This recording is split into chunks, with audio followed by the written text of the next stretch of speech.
you have the time to listen to me whine about nothing and everything all at once? I am one of those melodramatic fools, neurotic to the bone, no doubt about it. Sometimes I give myself the creeps. Sometimes my mind plays tricks on me. It all keeps adding up. Bismillahirrahmanirrahim. Assalamualaikum warahmatullahi wabarakatuh. Ketemu lagi di channel Abi. Alhamdulillah wa syukurillah, kita sudah sampai di bagian ke-15 atau pertemuan ke-15 dari perjalanan perkuliahan kita. Kali ini kita akan membahas mengenai penyelesaian kredit. Setelah materi sebelumnya kita membahas mengenai penyelamatan kredit, sekarang kita bahas mengenai penyelesaian kredit bermasalah. Saya bagi menjadi dua bagian. Kali ini kita membahas di materi pertama. Sebelum kita lanjut, seperti biasa, jangan lupa untuk klik, like, dan subscribe channel ini. Oke. Penyelesaian kredit adalah merupakan upaya yang dilakukan oleh pihak bank untuk menyelesaikan kredit bermasalah yang tidak lagi mempunyai prospek setelah upaya-upaya pembinaan dan penyelamatan ternyata tidak dapat dilakukan. Sekali lagi, merupakan upaya yang dilakukan oleh pihak bank untuk menyelesaikan kredit bermasalah yang tidak lagi mempunyai prospek setelah upaya-upaya pembinaan dan penyelamatan ternyata tidak bisa lagi dilakukan. Sekarang pertanyaan kemudian, kenapa kredit harus diselesaikan? Yang pertama, mencegah risiko bank yang semakin besar. Kawan-kawan sudah saya beritahukan bahwa risiko yang terbesar itu adalah risiko kredit. Ketika banyak kredit bermasalah, maka pendapatan bunga dari bank itu akan turun karena tidak ada angsuran yang masuk. Ketika pendapatan bunga tidak turun, non-performing loan bank meningkat, maka penyisian penghapusan aktiva produktif bank akan semakin tinggi. Ketika semakin tinggi berarti beban menjadi lebih besar. Ketika pendapatan tidak ada, turun, beban naik, otomatis bank akan merugi. Nah, kalau bank sudah merugi akan banyak dan fatal jika bank sudah merugi.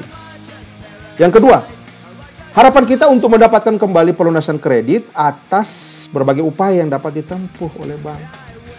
Jadi, ketika kita menyelesaikan kredit, kita bisa mendapatkan kembali kredit yang telah kita berikan. Yang ketiga, nah ini secara psikologis kita menjadi shock terapi.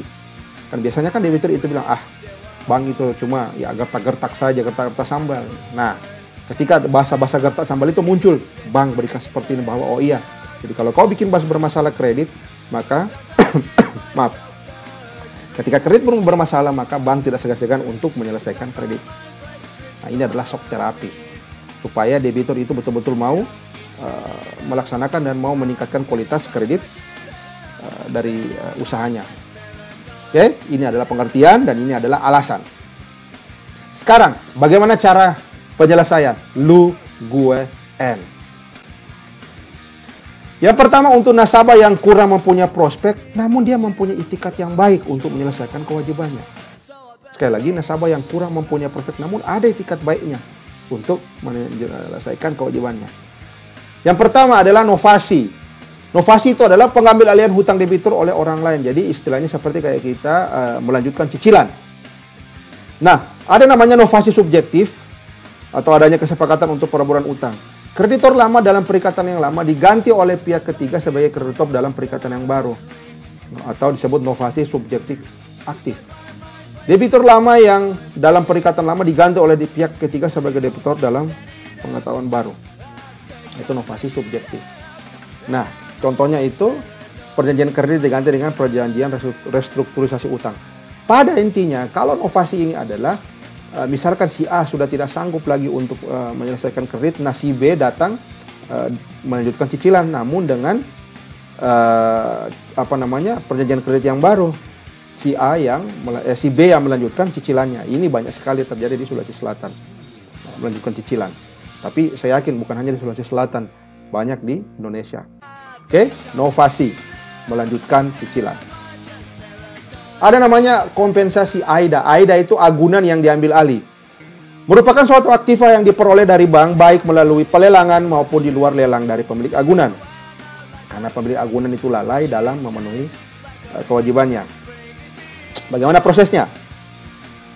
Melalui mekanisme lelang atau melalui mekanisme penjualan di bawah tangan dengan persetujuan dari pemilik agunan.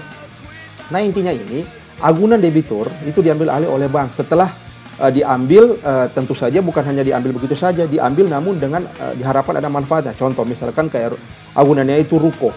Nah, ketika ruko dilihat posisinya strategis, bank bisa saja mengambil agunan itu dan dijadikan kantor atau dijadikan gudang.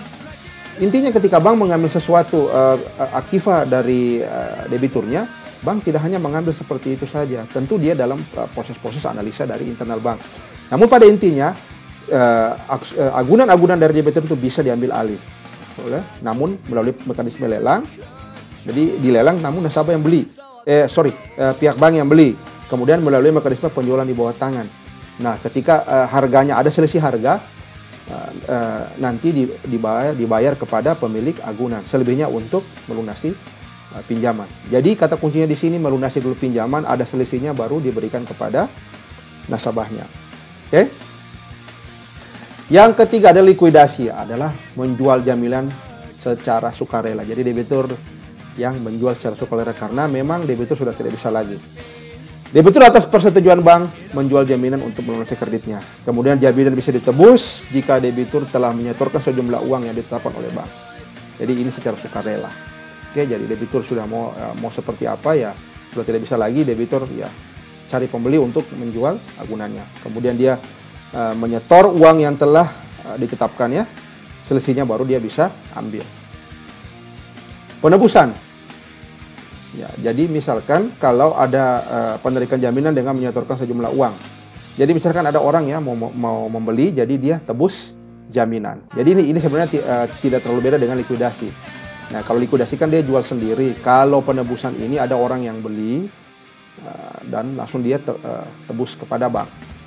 Itu adalah cara-cara yang pertama tadi inovasi, teman-teman, lanjut cicilan, kemudian kompensasi atau AIDA, pengambil alihan agunan debitur melalui mekanisme lelang, kemudian ada namanya likuidasi, menjual jaminan debitur secara sukarela, dan kemudian ada penebusan atau penarikan jaminan dengan menyetorkan sejumlah uang yang ditetapkan oleh bank. Nah, itu adalah tadi sudah kita sama-sama membahas mengenai penyelesaian kredit dengan 4 cara, teman-teman. Semoga kawan-kawan mampu untuk memahami. Nanti di materi selanjutnya kita akan membahas untuk nasabah yang sudah tidak lagi mempunyai prospek dan nasabah tidak ada itikadnya. Ya, kalau tadi kan masih ada itikat baiknya. Kalau ini nanti insya Allah di pertemuan selanjutnya itu tidak ada lagi itikat baiknya. Baik, terima kasih. Sampai ketemu di materi selanjutnya. Billahi taufiq wal hidayah. Wassalamualaikum warahmatullahi wabarakatuh.